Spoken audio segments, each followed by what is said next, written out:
नमस्कार, मी किरण होले. जनविकास न्यूजमध्ये आपलं सर्वांचं स्वागत आहे. आपल्याला माहीत असेल की सध्याच हिवाळी अधिवेशन हे नागपूरला सुरू आहे. गेले 3 दिवसांपासून आजचा तिसरा दिवस आहे हिवाळी अधिवेशनाचा. आणि या हिवाळी अधिवेशनामध्ये अचलपूर मतदारसंघाचे आमदार प्रवीण तायडे हे आपल्या मतदारसंघातील विविध प्रश्न, या मतदारसंघातील विविध समस्या या अधिवेशनात मांडत आहेत. आपल्यासोबत प्रवीण तायडे आहेत. काय सांगाल दादा, हिवाळी अधिवेशन सुरू आहे, आता तिसरा दिवस आहे. काय वाटते, आपल्या मतदारसंघाचे कोणकोणते प्रश्न तुम्ही या अधिवेशनात मांडणार आहात? संत्रा प्रक्रिया प्रकल्प आहे. संत्र्याचं जे अनुदान आहे संत्र्याचं रखडलेलं, त्याच्या संदर्भात, त्यानंतर उद्योगाच्या संदर्भात, त्यानंतर जे सोयाबीनचं जे नाफेडमार्फत खरेदी सुरू आहे त्याचा काही इश्यू आहे त्याच्या संदर्भात, आणि इतर विकासात्मक जे कामं आहेत, परतवाडा अमरावती चौपदरीकरण असो की अचलपूर बायपासचा प्रश्न असो की MIDCच्या संदर्भातला असो, हे सर्व प्रश्न उपस्थित करण्याचा माझा मानस आहे. आपल्या मतदारसंघात आपल्याला माहीत आहे की फिल्ली मिलचा प्रश्न बरेच वर्षापासून प्रलंबित आहे. तुम्हाला त्या कर्मचाऱ्यांनी त्या मजुरांनी पाठिंबा सुद्धा दिलेला होता. आज तो प्रश्न म्हणजे लावलेला होता, परंतु काही कारणास्तव तो उद्या लागेल, तर तो सुद्धा प्राधान्यक्रमाने पहिल्या क्रमांकावर तोच प्रश्न आहे. माजी आमदार बच्चू कडूंनी एक टीका केली आहे राज्य सरकार केंद्र सरकारवर. राज्यात आणि केंद्रात 75% जे हिंदू शेतकरी आहेत आणि सरकारसुद्धा आता हिंदूंचंच झालेलं आहे, त्यामुळे आता शेतकऱ्यांना न्याय मिळणार का, अशी टीका केली आहे. बघा, शेतकऱ्याला काही जात धर्म नसतो आणि शेतकऱ्याची जात एकच आहे शेतकरी म्हणून, त्याचा धर्मही एकच आहे शेतकरी म्हणून. ते आता त्यांना अशा गोष्टी करण्याची सवय लागलेली आहे आणि ते बोर झालेलं आहे त्यांचं जे बोलणं आहे, म्हणूनच तर ते पडले. आणि त्यांना जनतेने त्यांना त्यांची जागा दाखवून दिलेली आहे. ते स्वतः म्हणत होते की मी इथून सरकार चालवणार अचलपूरमधून आणि मी मुख्यमंत्री होईल, आणि ते स्वतः मुख्यमंत्री तर व्हायची दूर सोडाच, पण ते स्वतः निवडून येऊ शकले नाही. आणि राहिली गोष्ट, त्यांनी आता मंत्रिमंडळाचा विस्तार करावा. त्यांनी रेती तस्कर आहे, गुटखा किंग आहे, गो तस्करी करणारे लोक आहे, त्यांचा विस्तार करून त्यांना मंत्रिमंडळाची वाटप करून द्यावं, असं मी म्हटलं चालेल का मग? म्हणून काहीही बोलणं, काय कोणतीही गोष्ट उचलली, जीभ लावली टाळूला, ह्या गोष्टी त्यांनी 20 वर्ष केल्या. म्हणून त्यांनी आता ह्या गोष्टी, आणि त्यांचं फ्रस्ट्रेशन वाढत आहे. त्यांची माझी सहानुभूती त्यांच्यासोबत आहे, परंतु त्यांचं फ्रस्ट्रेशन असं वाढत आहे की ते दिवसेंदिवस कुठे पण काही पण बोलतात. म्हणजे एक उदाहरण देतो की ते एका डॉक्टरच्या संदर्भात काही बरळले, असे तर अनेक डॉक्टर म्हणजे आमच्यासोबत होते, परंतु त्यांनी ते डॉक्टर काय बोलले की बांगलादेशच्या धर्तीवर बा इथं असं जर झालं तर हे म्हणजे पुढच्या काळात धोक्याची घंटा आहे, असं ते म्हटले. ते काही पक्षाकडून बोलले किंवा कोणाला बोलले, पण त्यांना ते हरामखोर ते एक असा डॉक्टरांनी, म्हणजे तुम्हाला तुमचं EVM दोष देता तेव्हा तुम्ही पडता. तेव्हा लोकसभेत मग नवनीत राणा पडल्या, तर मग तेव्हा EVM कुठे गेली होती? हे साधं गणित आहे. तसं आता तुमचा पराभव झाला, तुमचं जे जिव्हारी लागलेला आहे, मग तुम्ही याला त्याला दोष देत आहे.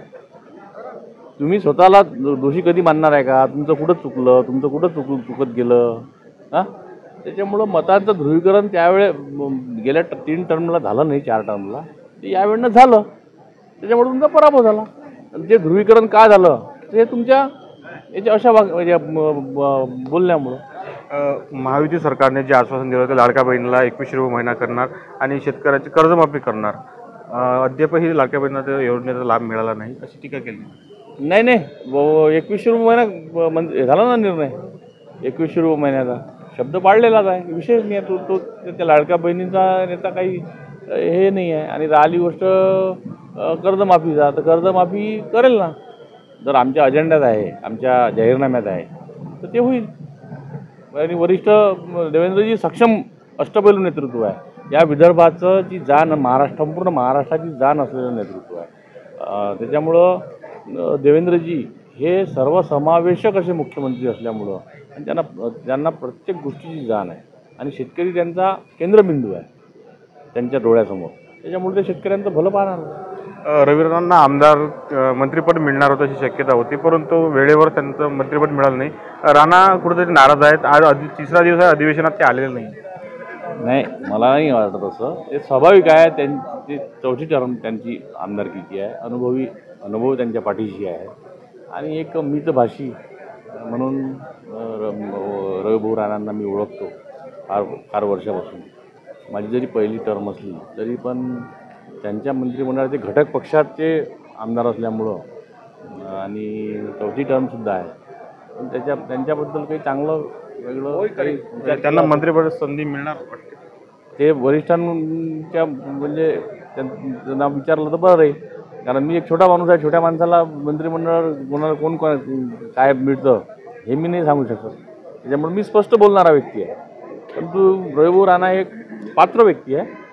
चौथी टर्म त्यांनी आमदारकीची त्यांची झालेली आहे, तर त्यांच्याबद्दल चांगल्या पद्धतीचा विचार देवेंद्रजी करतील असं मला वाटतं. आपला एक व्हिडिओ व्हायरल झाला होता आपल्या मतदारसंघातील अधिकाऱ्यांना आपण चांगलंच धारेवर धरलं होतं. काय हे बघा, मजिप्रामध्ये प्रचंड प्रमाणात घोळ दिसून येतो. तशा प्रकारची मी तक्रार करणार आहे.